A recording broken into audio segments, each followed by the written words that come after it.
Na ni mzuri mimi nimeseme.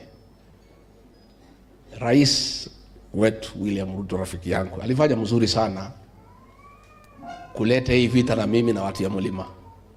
Kwa sababu tumemjua. Hapo beleni hatukuwa tunamjua vizuri. Sasa tumemjua. Sasa tumemuelewa. Sasa rais tumekujua, tumekuelewa. Sasa tutazungumza na wewe vile uko. Sasa tukiwa tumekusoma, tumekuelewa, wewe ni mtu wa aina gani? Sasa mazungumzo yetu itakuwa ni ya maana. Kwa sababu tuliongea na wewe bila kukuelewa vizuri, ulikuwa na Biblia, nini, tukakuchukua vile. Sasa tumejua wewe ni na.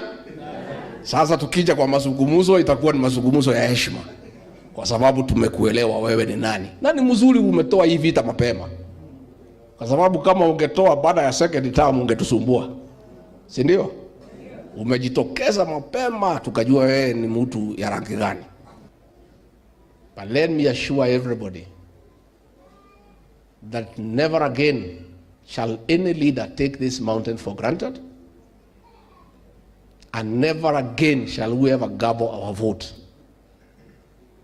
Our vote will be well organized, well calculated, well anchored and protected, so that the mountain will never find itself in a very awkward position we find ourselves in. That despite having contributed the majority in government, we are mere spectators and outsiders. Wengine ndio wako pale. Pale KRA watu wetu wamefutwa kazi. Wapi watu wamefutwa? Nikiongea wacha ukabila. Nikisema watu wetu wapewe viti wacha blackmail. Yet we contributed very immensely to this administration. We'll be very careful. Makosa ile mingi sana ni yangu na mimi naomba msamaha. I did a lot of political miscalculation, probably for lack of sufficient experience.